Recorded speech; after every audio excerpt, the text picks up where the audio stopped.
Assalamualaikum warahmatullahi wabarakatuh. Pakai ini aja. Amin. Alhamdulillahirabbil alamin.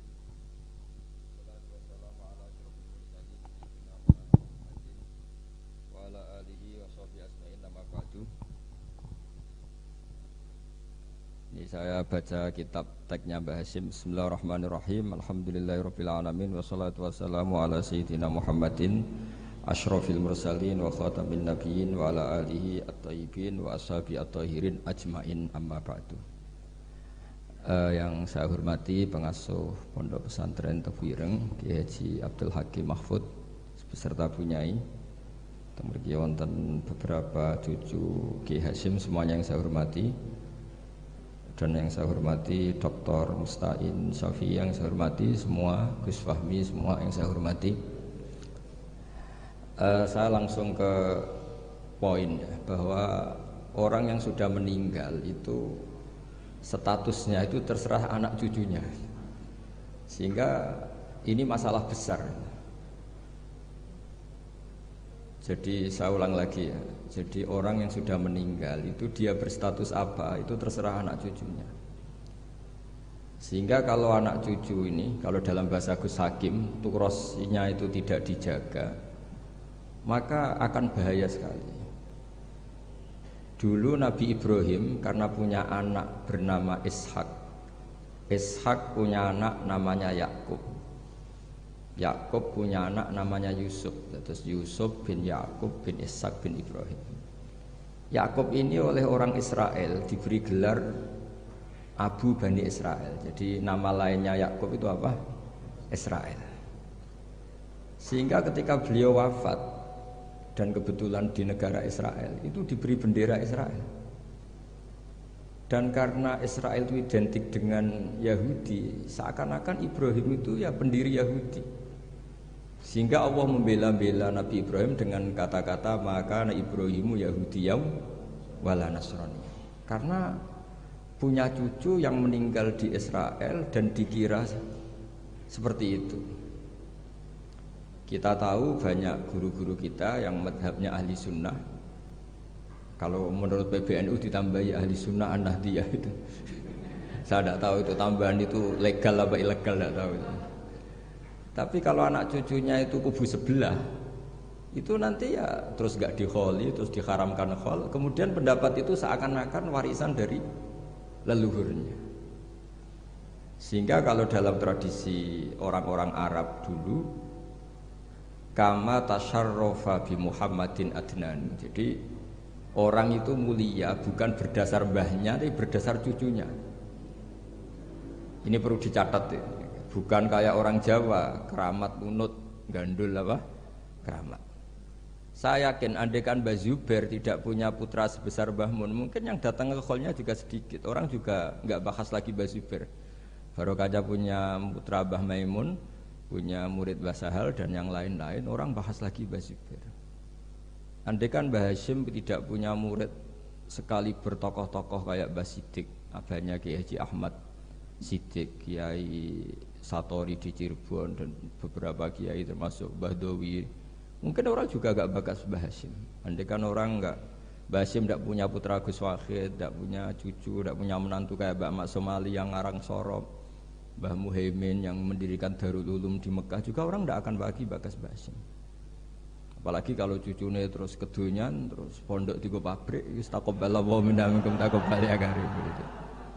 Nah, terus sana ini kan sehingga, nah di sini nih kritiknya Imam Syafi'i terhadap murid-muridnya Imam Les.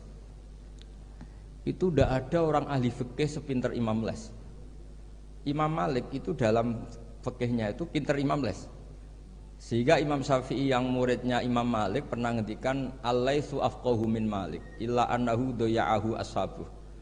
Imam Les itu lebih ahli fikih ketimbang Imam Malik, tapi sing kurang ajar muridnya doya'ahu ashabuh. Murid-muridnya tidak mendokumen mazhab-mazhabnya Imam Les, akhirnya indiros itu hilang. Ini saya cerita dulu nanti. Bapak saya Kiai Haji Nur Salim itu cita-citanya hanya satu, aku kepengen hafal Quran kayak hafal Fatihah, dan itu kesampaian. Beliau dulu dekat sama Mbak Adnan Ali di sini. Saya dengan Gus Gigi ini dengan Gus Hakim juga senasab karena ya sama-sama zuriyah Mbah Sambu. Ini ada Lek, kalau saya manggil Lek Laili ini. Saya seperti Kak Ida ya, kalau nggak pernah sepuh itu haram undang saya, ini harus dipegang.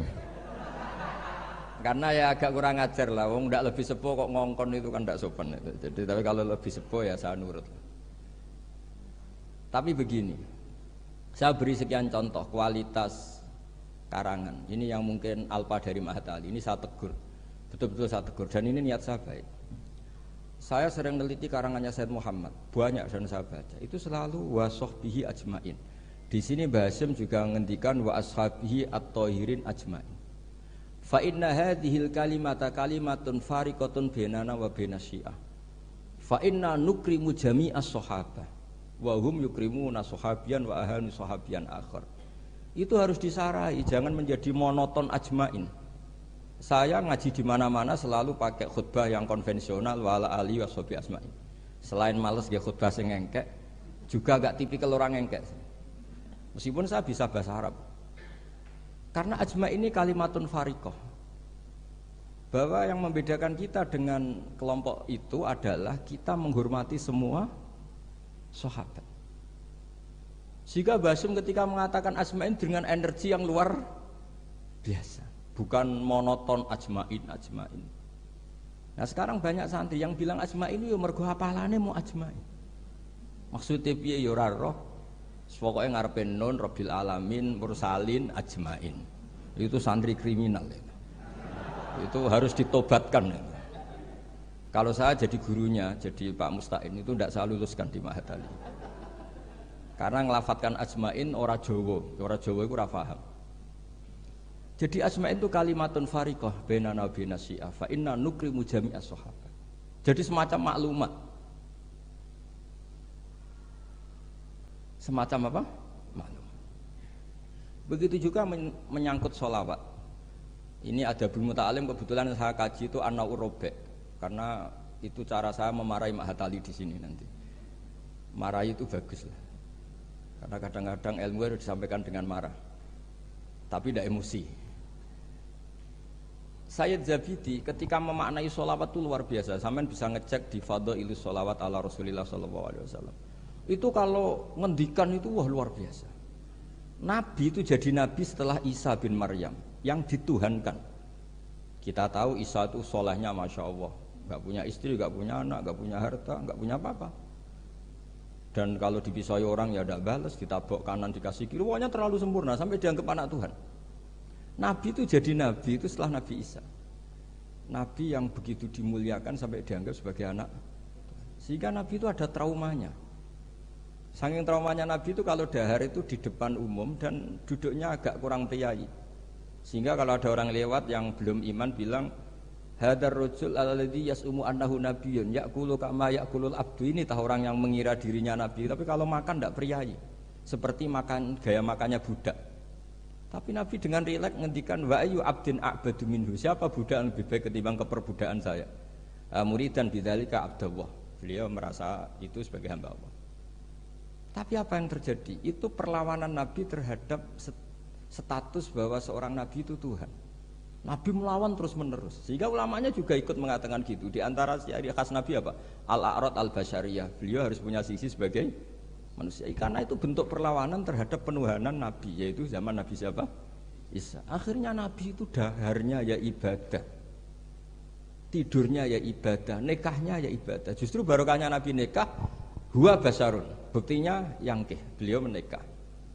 Beliau juga basar, buktinya punya anak. Jadi semua yang terjadi pada Nabi itu bentuknya semuanya tauhid. Nafyul uluhiyah anil basar dan isbatul uluhiyah hanya kepada Allah Subhanahu. Nah, harusnya Mahat Ali itu punya kualitas seperti itu. Sehingga wong ajmain enggak ditakriri, ini saya curiga. Piye ya kalimat sepenting itu enggak ada penjelasannya. Enggak ada tahqiqnya. Ini yang keliru, semoga gurunya. Enggak perlu pengasuh, enggak berani ya. Nah, sehingga kata Sayyid Zabidi, hadhil ummah masunatun wa mar'iyatun dari kesalahan. Umat ini pasti terjaga, tidak mungkin salah kayak umatnya Nabi Isa. Bi barokati sholat ala Rasulillah sallallahu alaihi wasallam. Cara berpikir gimana? Begini, Allahumma itu Tuhan. Ya Allah, saya minta sholli, berikan selawat terbaikmu ala Muhammad. Sehingga Allah tetap posisi pemberi, apapun hebatnya Nabi itu penerima. Sehingga jelas aturan mainnya, engkau pemberi, Rasulullah apapun hebatnya penerima. Dan ketika kita bilang Allahumma sholli afdhalus sholat, sholawat terbaik engkau kasihkan sama hamba terbaik engkau. Sehingga jelas ini Tuhan, ini hamba terbaik. Dengan sholawat maka umat ini tidak akan menuhankan kanjeng Nabi Muhammad SAW apapun sempurnanya Nabi. Nah ini sekarang banyak orang sholawat tuh pakai target 1000 khasiatnya gini, 100 begini. Oh itu juga kriminal menurut saya. Dalam konteks ilmu ya. Jadi dalam konteks mujarrobat atau primbon itu bagus. Tapi kalau dalam konteks ilmu itu tersangka. Ini kata saya Zabidi, bukan kata saya yang ngarang kitab Ithaf. Dan kita tahu Mbah Hashim ngaji sama Mbah Mahfud. Mbah Mahfud punya abah juga gurunya Mbah Abdullah, Mbah Abdul Manan. Nah, Mbah Abdul Manan ini orang yang lazama Sayyid Zabidi Sahibul Ithaf. Itu luar biasa. Saya mohon ilmunya Mahatali seperti itu. Sehingga kata Sayyid Zabidi, wa Muhammadun wa in jalla qadruh yahtaju ila sholatihi ta'ala. Apapun hebatnya Nabi, jalla qadruh tetap butuh pada Allah. Dan itu jadi bagus karena Allah pemberi, Nabi penerima.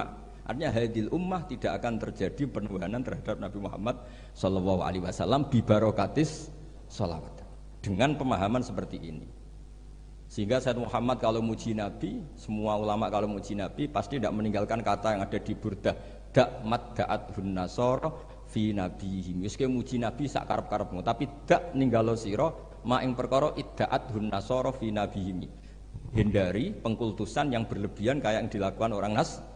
Tapi setelah itu dak mad'atun nasara fi nabiyyi wahkum bima syi'ta madhan fihi wahtakimi. Setelah kamu enggak terjebak paham Nasrani, silahkan muji Nabi setinggi-tingginya. Fansub ila dzatihi ma syi'ta min sarafin wansub ila qadrihi ma syi'ta min idhami fa inna fadla rasulillahi laisa lahu haddun fayuriba anhu natikun bifami dan seterusnya. Jadi ini Mahatali, bukan mubtadiin, bukan anak-anak TK. Jadi saya dulu dikasih Gus Fahmi itu siapa, pokoknya kitab ini pernah tak pelajari. Tapi saya senang belajar yang agak tukaran. Jadi kitabnya Basim agak serius saya pelajari itu memang Al-Jasus Antahrimin Nagus, karena saya punya yang dari Maktabah Turmusiyah sudah geger sama saya Fakih Mas Kumambang itu dijadikan satu. Jadi kitab seri itu Gus Fahmi, seri tarungnya itu. Tapi nggak apa-apa, ini kan ilmiah jadi bagus. Dulu tuh lama kalau bentrok itu rukun, enggak kayak sekarang. Biasa debat ya lucu saja karena ilmu. Sekarang enggak. Imam Syafi'i itu ya biasa ada cocok sama Malik. Padahal Imam Malik itu gurunya, tapi urusan apa? Urusan ilmu. Sehingga cerita di keluarga Termas itu paling masyhur. Saya pernah ngisi acara akhir sanah di Termas itu. Mbah Hasyim tuh mau ke Termas sama Mbah Dimyati, semua kentong beduk disterilkan. Karena yang datang Mbah Hasyim yang ngaramkan beduk sama kentong. Itu Mbah Hasyim senangnya bukan main, karena pondok Termas setua itu nggak pakai kentong dan beduk, berarti seide. Setelah jagungan sama Mbah Dimyati, ternyata ada santrinya. Sampun Mbah beduk mun kula delikno sedanten. Hasyim itu kaget ya. Oh ternyata akal-akalan itu. Saking lugunya santri pas masih jagungan sama Mbah Hasyim. Sampun kula delikno sedanten Mbah kentong kalian beduk mau aman, tapi Mbah Hasyim sudah di situ. Saking lugune, saking gobloke terserah lah. Dan itu dulu nggak masalah. Dulu nggak masalah. Karena penghormatan pada ilmu. Abu Hanifah itu tidak pernah kunut. Imam Syafi'i ketika sholat di masjid Abu Hanifah tidak kunut. Ikroman di hadzal madhab. Saya memuliakan madhabnya Abu Hanifah. Jadi saya mohon kualitas ilmu itu dijaga, terutama yang semacam maklumat. Kayak tadi Mbah Hasyim bilang wa ashabihi at-thayyibin ajmain. Kata ajmain itu penghormatan. Kata at-thahirin juga penghormatan. Ciri khas ahli sunnah adalah berpendapat kullu ashabi Rasulillah udulun. Semua sahabatnya Nabi itu adil. Entah Bani Umayyah sekalipun itu adil. Sehingga Imam Bukhari meriwayatkan kadang ya dari Abi Sufyan, dari Muawiyah. Dan itu Mbah Hasyim terang-terangan nyifati ashabihi At-Tahirin. Nah, jadi ini maklumat. Lagi-lagi gak ditahkiki ini. Ya, jadi ini rektor ya. Ya, sudah tahu ini kemana. Pokoknya saya ngomong saja, biar punya kegiatan.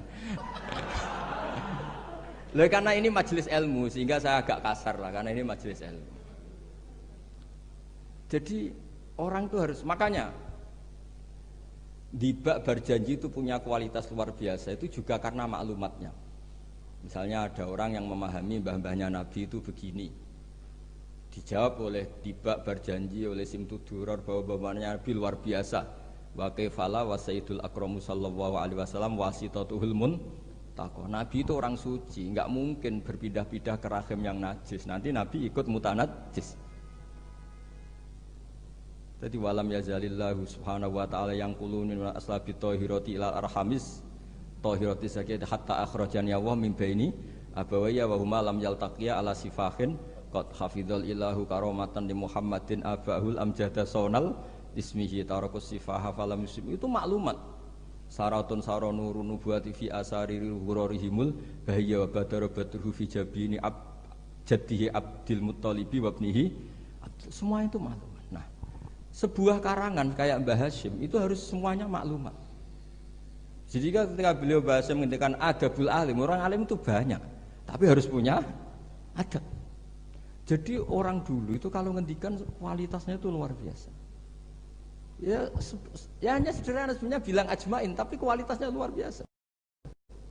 Atau bilang Allahumma sholli ala Muhammad, kualitasnya luar biasa. Allahumma itu pemberi, Muhammad penerima, sehingga enggak akan terjadi menuhankan Muhammad. Terus sama ulama diteruskan dengan menambahi sifat al-a'rad al-basari.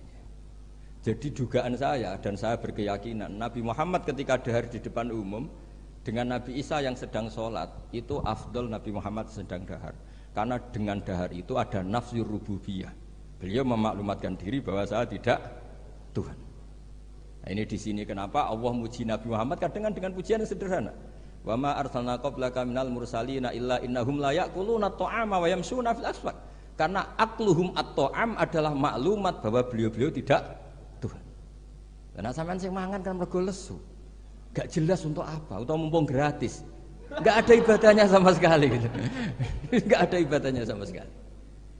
Tapi kalau seorang nabi dahar di depan umum itu maklumat. Makanya mal masih ibnu Maryam illa rasul qad khalas min qablihir rusul wa ummuhu siddiqah kana yakulani tu'am. Lu orang sebesar nabi lu hanya diberi status ini doyan makan. Lu itu kalau ada orang alim, misalnya ada orang alim alama, Dr. Musta'in itu suka makan, itu kan tidak madeh. Tapi kalau seorang nabi itu madeh karena dengan makan itu sama dengan nafyur rububiyah. Sehingga Nabi Isa disifati Allah kana yakulanit. Nah ini cerita-cerita jaga kualitas apa? Ilmu, matali. Jadi ya sudah seperti saya di sini, jauh-jauh dari Rembang ke sini ini jaga kualitas adab. Wong diutus cucunya Mbah Hashim. Tapi tidak tahu kalau keseringan yang nyuruh yang agak dolim enggak. Tapi saya sudah benar jaga apa? Adab. Ini ada bulik saya karena sama-sama cucu dari Bani Abdul Aziz. Tapi ini cerita, jadi ilmu itu harus dijaga kualitasnya. Sama seperti ulama dulu bilang begini, tafsir Jalalain misalnya. Tafsir Jalalain itu kalau ngarang sederhana, tapi kualitasnya masya Allah. Wa yuqaddaru qabla qaulihi ta'ala iyyaka na'budu qulu. Hanya gitu dok, tapi itu kualitasnya luar biasa. Sekarang anak-anak matali ini nggak ngetes gurunya, anak-anak saja, biar kalau salah pantas. Kalau guru kan nggak pantas, apalagi pengasuh, ini anak-anak saja. Iya anak budu itu dawuhnya Allah pada dawuh Kanjeng Nabi. Ndak anak-anak aja disuruh jawab murid jenengan.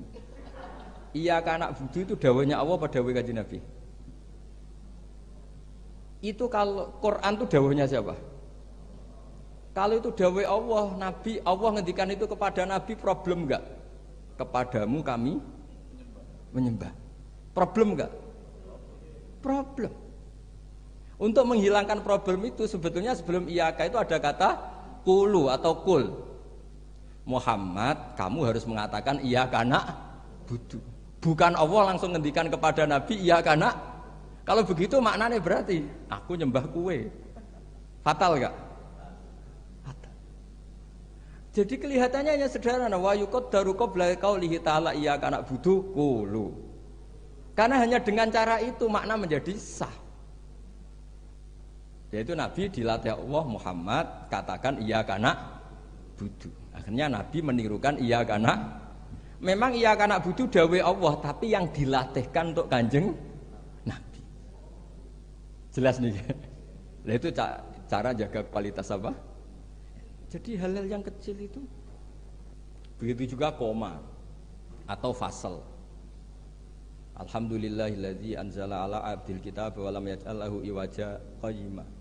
Itu kalau tidak difasal dengan sakta, maka maknanya Tuhan yang tidak menjadikan Quran itu iwajan, tidak dibikin bengkok, qayyiman ya tidak dibikin. Berarti Quran itu ya agak bengkok, agak lurus. Itu fatal. Tapi kalau diberi jeda fasal atau sakta, Allah tidak menjadikan Quran sebagai yang bengkok, berhenti. Maknanya agak bengkok itu apa? Qayyimah. Nah, makanya terus ada sakta.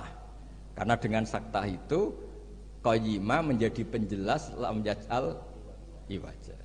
Tapi kalau langsung maka ada tasallutul amil lam yaj'al pada iwaja. Tapi kalau dipotong itu Allah yang tidak menjadikan Quran sebagai iwaja, berhenti. Tidak iwaja itu apa? Qayyimah. Sehingga terus diharuskan ada sakta. Jadi ibarat ginilah saya sebagai kiai Anda bilang, "Cung celokno Zaid, cung aja nyeluk Zaid." Berhenti Umar. Mana jangan nyeluk Zaid, tapi panggilkan Umar. Tapi kalau jangan panggilkan Zaid, Umar, Bakar, semuanya dilarang dipanggil. Nah, sehingga kamu jangan hanya mentang-mentang ngaji, pokoknya anut guru sakta. Jangan seperti itu tidak mahatali. Maksudnya sampai tahu kenapa harus terjadi apa? Sakta. Begitu seterusnya di surat Yasin. Qalu ya wailana manfa'atana mim marqadina hadza ma wa'adar rahman. Ketika orang-orang kafir bangkit dari kuburan, itu mereka tanya, manfa'atana mim marqadina. Siapa sih yang bangkitkan kami? Enak-enakan mati kok ada yang bangkitkan. Nah, ini qaulu mustafhimin atau su'alu sa'ilin. Terus dijawab hadza ma wa'adar rahman wa sadaqal. Ini sudah janji Allah. Nah, berhubung hadza itu qaulu mujawibin, yang pertama qaulu sa'ilin dipisah dengan sakta. Jadi sakta itu tidak main-main, memang satu keharusan. Kalau dibaca langsung ya mamba'atana mimar kodina hadza, berarti siapa yang bangkitkan kami, yang bangkitkan Allah. Ngomong-ngomong dewe dijawab-jawab dewe. Ya iku gak mahatali. Jadi kualitas ilmu itu dijaga sampai sedemikian rupa.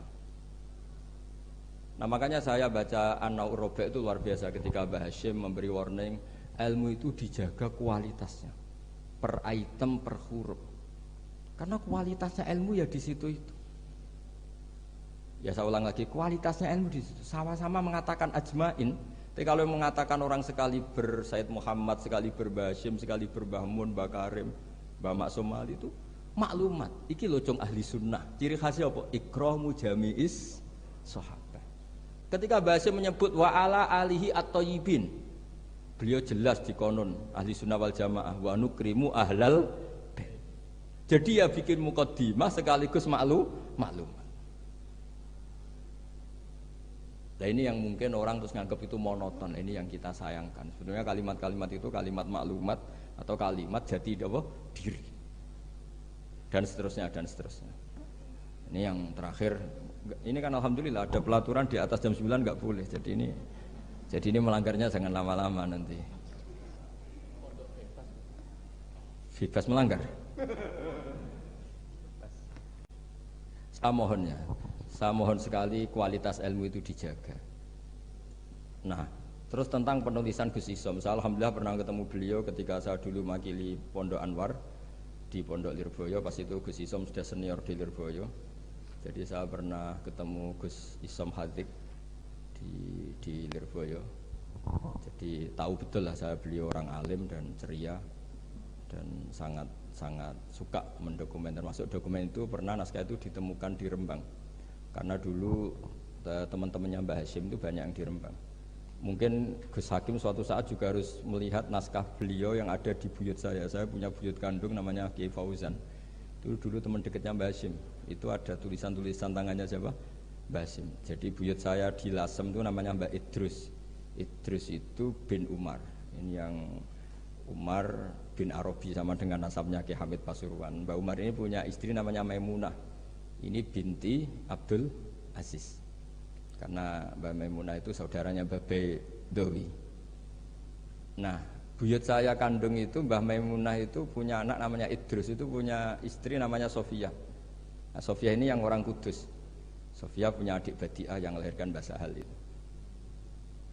Nah, ini beliau-beliau terus punya adik, diantaranya Ifadilah, yang diantara cucunya ada Pak Said Agil. Tapi singkat cerita, di situ itu Gus Hakim itu ada tulisan tangannya Mbah Hasyim ketika memberi ijazah baca Sahih Muslim, Sahih Bukhari, dan tulisannya Mbah Hasyim. Sehingga kalau mungkin tim bisa ke sana, itu di Sarah Muslim, Sarahnya Muslim Imam Nawawi itu ada tulisan tangannya Mbah Hasyim. Itu tanda tangannya begini, kata bahu bibananihi muhauqilan wa musabbihan, mem gini Hasyim Asy'ari. Jadi beliau kalau nanda tangan itu diberi tambah, saya menulis ini bersamaan dengan membaca tahlil dan tasbih, muhauqilan wa musabbihan. Saking religiusnya Mbah Hasyim. Jadi beliau kalau di kitab saya itu milik buyut-buyut itu. Sehingga saya alhamdulillah sekarang sambung sama Gus Hakim, sambung sama Gus-gus di sini. Saya senang sekali. Kalau ngeritik itu tidak ngeritik, tadi yang ngomong saja supaya, karena tadi Mbah Hasyim ngaji sama Mbah Mahfud, maksudnya di antara gurunya Mbah Mahfud selain Syekhona Khalil, dan Syekhona Khalil fi akhiri hayati ketika Mbah Hasyim baca Bukhari, beliau datang ke sini, kila istafada minhu sebagai bentuk pengakuan kalau Mbah Hasyim adalah tokoh yang luar biasa. Sehingga hadara majlisahu syaikhuhu, ketika beliau ngajar Bukhari itu Syekhona Khalil pernah datang ke sini, ke Tafsir. Nah, saya berharap kualitas ilmu itu seperti itu. Baca sholawat itu adalah bentuk penghormatan kita kepada Rasulullah SAW, bahwa beliau mendapat sholawat terbaik dari Tuhan yang Maha Esa. Tapi sekaligus maklumat, kita tidak akan kecelakaan kayak yang dialami orang apa? Nasrani. Karena jelas Allah pemberi, Nabi penerima. Apalagi ditambahi abdika wa rasulika, tambah maklumat bahwa apapun hebatnya Nabi tetap abdu. Sehingga sifat terbaik Nabi apa? Abdullah.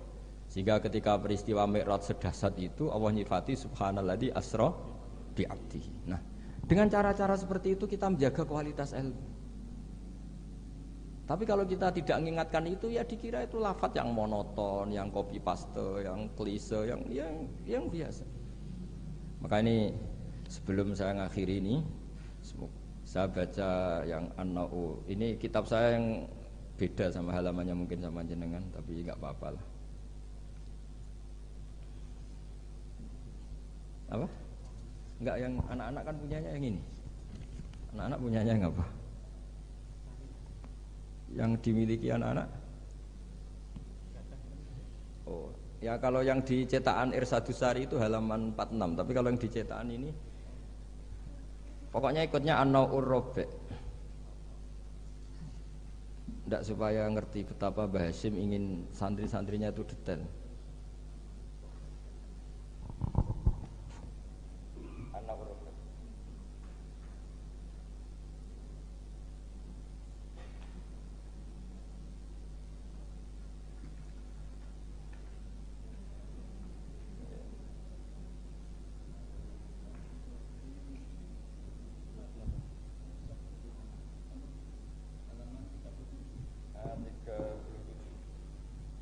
Tapi yang saya baca yang 37 mulai warrobi ayyusohika mayakroh. Ya anak-anak, kalau yang punyanya pakai yang kecil itu halaman 37 An-Na'ur Rabi' dan di warrobi. Ya, An-Na'ur Rabi' dan di yang warrobi. Ayyusohika mayakrohu qabla khifdihi tashihan jayidan. Imma ala syekhi aw ala ghirihi mimman yutkinuhu wa yahfaduhu. Ba'da dzalik hifdzan muhkaman. Summa yukarriruhu ba'da khifdihi tikrara muwadhifin. Terus sak teruse waqad taqaddama annal ilma la yu'khadhu minal kutub fa innahu min adharril mafasid. Jadi kalau orang hanya ngaji enggak pernah ditasihkan guru, kata Mbah Hasyim itu min adharril mafasid. Karena itu masyhur di kalangan kiai itu. Makanya di kalangan kiai itu masyhur gara-gara titik wong mati itu. Ada santri nggak pernah mengkonfirmasi baca Hayyatun Sauda Dawaun Mingkul Lida. Kitabnya dia itu titiknya 2. Jadi ular yang hitam itu obat dari segala penyakit. Nyalirah ular hitam dan itu kobra. Taqabbalallahu minna minkum, maksudnya mati. Nah, padahal sebetulnya itu teksnya Habbatun Sauda. Tapi kitabnya dia kelebihan titik dibaca Hayyatun Sauda. Harusnya kan Habbatun Sauda. Makanya sama dengan Sa'duna fid dunya yang lagu kesangane Mbah Mun itu isfa'u lil mukhtar sebetulnya itu karena isfa'u nyafaati sira kabeh lil mukhtar mari wong sing bingung bila nuqtah. Nah, tapi nanti kalau setelah muji Sayyidah Fatimah wa abihal mukhtar bil kha karena maksudnya Kanjeng Nabi. Nah, hal gitu itu harus ditasih, jangan dengernya yang paling populer mukhtar terus semuanya. Masa berarti isfa'u nyafaati sira kabeh lil mukhtar mari Kanjeng Nabi sing dipilih. Sing butuh syafaat iku kowe ra Kanjeng Nabi, bocah kok sembrono. Nah, hal gitu itu ini pesannya Mbah Hasyim. Murid itu harus menaskah bacaannya. Ayu sahiha ma yaqra'uhu qabla hifdhi tashihan jayidan imma ala syekh au ala ghairihi mimman yutkinuhu. Makanya saya alhamdulillah termasuk Gus modern yang sampai sekarang terima sorogan. Mulai diantaranya cucunya orang alim-alim top. Ya enak mumpung nompo sorokan iso ngamuk lah. Karena saya dulu ya barokahnya pernah sorokan sama kiai-kiai saya di sarang, utamanya sama Mbah Mun dulu. Mbah Mun tuh kalau ngecek muridnya gini, apa Pak Rozikin siapa? Roziki apa Rozikin? Kalau Rozikin ya salah, satu orang kok jamak ini. Tapi agak apa-apa jeneng, nggak pakai nggak jelas sih. Ndak ini kan ngaji ilmu, jadi ya yang salah disalahkan. Tapi bukan berarti salah betul ya, ndak. Ya ada salahnya. Dulu itu Mbah Mun tuh kalau ngetes muridnya itu sebelum seminggu disuruh bikin teks khutbah. Lama-lama sebelum 1 hari, lama-lama sebelum 1 jam. Kalau 1 jam kok putrane sudah bisa bikin, berarti pinternya bahasa Arab sudah malakah. Saya dulu belajar Sahih Muslim itu yang baca saya di depan Gus Subab putrane Mbah Mun. Saya sering disuruh baca kitab di depan Mbah Mun. Sehingga saya baca kitab itu pede, bukan karena sombong. Saya baca depan Mbah Mun saja berani, kok di depan Mahatali Tebuireng enggak berani ini kan. Wong tak bodoni ya boroh-bora kan gitu. Kan. Jadi ini pesannya Mbah Hasyim loh, bukan pesannya Bahal. Ini pesannya Mbah Hasyim. Tak baca ya awas kalau enggak dilakukan. Ini katanya Mbah Hasyim. Warobe ayu sohiha ma yaqra'uhu qabla hifdhihi tashihan jayidan imma ala syekh aw ala ghairihi mimman yutqinuhu wa yahfazuhu ba'da dzalika hifdzan muhkaman summa yukarriruhu ba'da hifdhihi takrara muadzifin atau tikrara muadzifin sama itu masdarnya wala yahfadzu syai'an qabla tashihihi li annahu yuqi'u fit tahrif wa qad taqaddama annal ilma la yu'khadhu minal kutub fa innahu min adharril mafasid kata beliau. Jadi nggak boleh anak-anak baca mandiri itu. Kalau baca mandiri ya seperti cerita-cerita itu. Lam Tardiman ditanyakan gurunya. Gus maknane Lam Tardiman apa? Bareng tak delok jebule bab khet Lam Tarodaman. Diabrak dadi sitok macane apa? Lam Tardiman. Dadi Lam Taro rane ngali sapa mar'ah daman ing geteh. Oleh takok Gus Lam Tardiman maknane apa? Bingung kene kan. Piye? Ya, seperti guyonan itu ya Gus apa? Gus Umaryoto itu Imriti dibaca apa? Umaryoto bingung kan? Itu guyonannya kakak saya ini sama itu. Gus Dur itu kalau ada Gus gak bisa baca kitab tuh Gus Dur manggilnya kan Gus Dur. Kalau ada tamu-tamu Gus yang gak bisa ngaji Gus Umaryoto udah teko maksudnya itu masyhur itu guyonan beliau itu kalau karena ada orang gak bisa baca Imriti dibaca apa? Umaryoto. Jadi saya punya kitab Qiraah Sab'ah. Itu di situ cerita kenaifan orang baca. Dan itu fatal. Termasuk nyuwun sewu qori yang top itu dulu sampai alim gitu gara-gara baca itu salah. Sama gurunya dibenahin, terus dia sumpah-sumpah tidak datang ke gurunya sebelum alim alamah mengalahkan gurunya. Ini bagus kata Hasyim. Jadi orang tuh gak boleh meyakini bacaannya sendiri sebelum ditasihkan ke guru. Itu kata beliau ad-darril mafasid. Karena tadi takutnya apa? Habbatun sauda dawaun min kulli da. Dibaca hayatun sauda dawaun min kulli da. Dan itu banyak cerita-cerita gitu tuh banyak. Makanya kalau guyonan kiai Jawa itu wal jarodi lan lawang. Muridnya protes, "Mbah kula gak ada makna iku walang." Lah ya walang sing nemplek lawang mergo wis kadung isin. Terus kadung isin. Watini lan alu. Ini yang cerita Mbah Mun bukan saya. Mbah, guru kula kok maknane elo, Mbah. Lah iya wit elo kena nggo alu. Asline wis isin. Wal ardi lan bom. Gurune bingung wal ardi kok bom. Bareng didelok jebule bumi dia. Ribet kan? Jadi harus ditasehkan. Yang saya pernah ngalami sendiri bukan jari itu, saya dulu ketika di madrasahnya Mbah Mun itu sekolah. Itu bab nyarai baca sarahnya Arba'in. Faman mongkote sapane wong saraka nyolong sapa man albedota ing anduk. Waduh, gurune paling bingung. Cung, mosok beda maknane anduk. Jebule endok tulisannya kan. Karena tulisannya sama. Nah, ini bagus ini kata Mbah Hasyim ini min adoril mafasid. Nah, termasuk asal usul di karangnya nahwu juga karena itu. Ada orang Arabi kila datang ke Sayyidina Umar, wakila datang ke Sayyidina Ali. Si jelas Arabi tadi bilang gini, "Ya Umar, ya Amirul Mukminin, kalau Allah saja agak ngurusi Rasulnya, apalagi saya." Terus lima ada kenapa? Terus dia baca innallaha bari'um minal musyrikina wa rasuli. Dia baca dengan apa? Jer.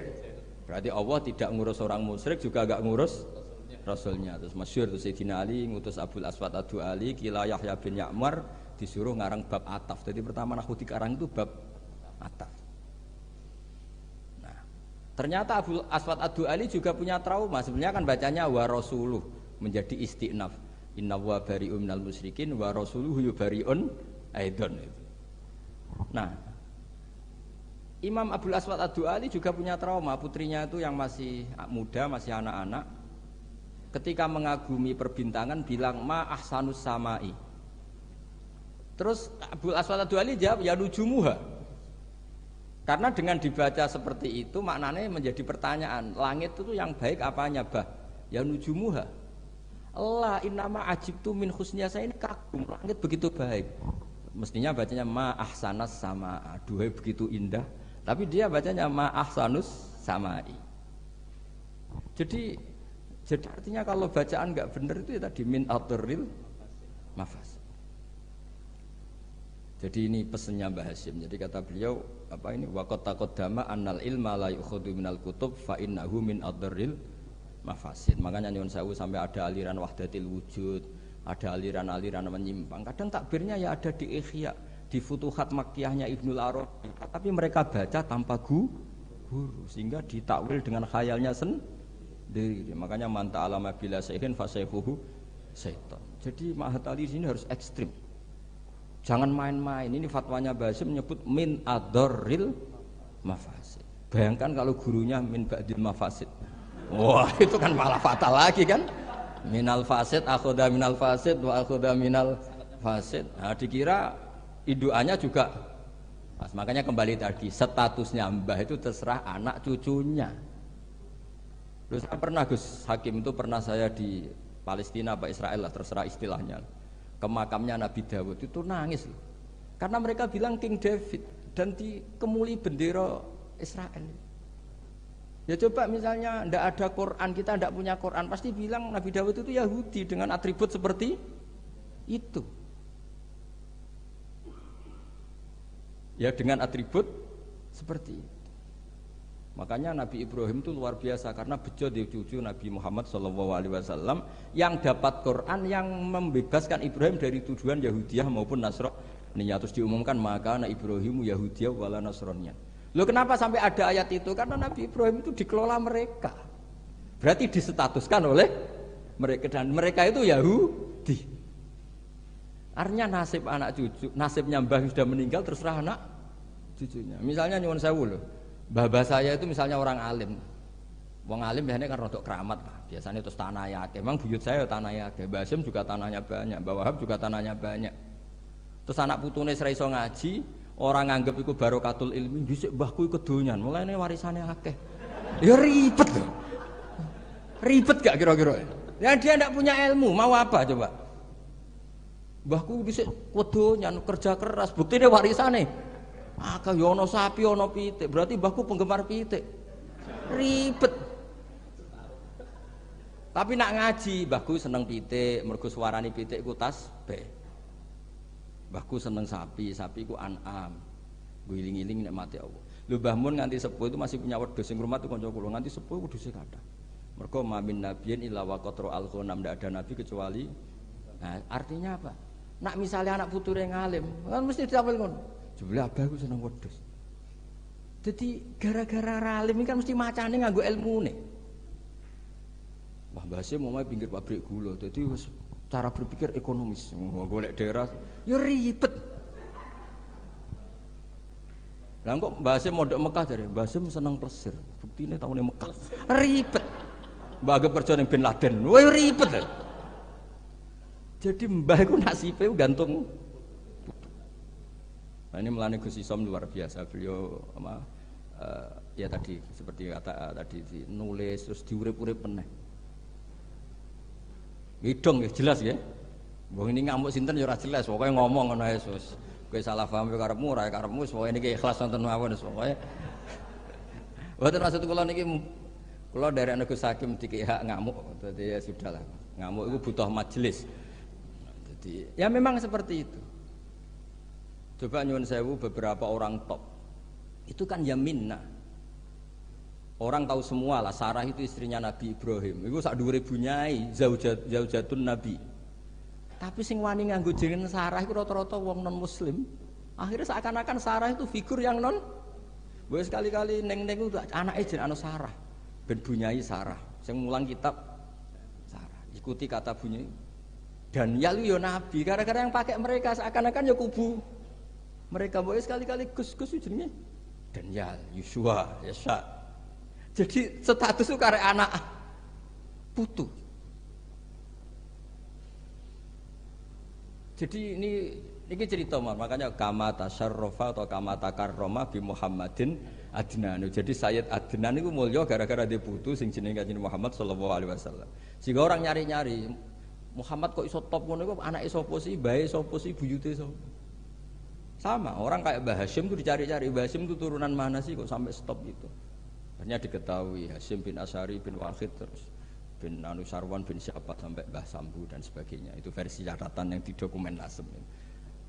Jadi kalau versi di dokumen Nasem itu kalau nggak salah itu Mbah Hasyim bin Asy'ari ya, bin Wahid bin Anusarwan bin Abdul Azim bin Mbah Sambu kalau di dokumen.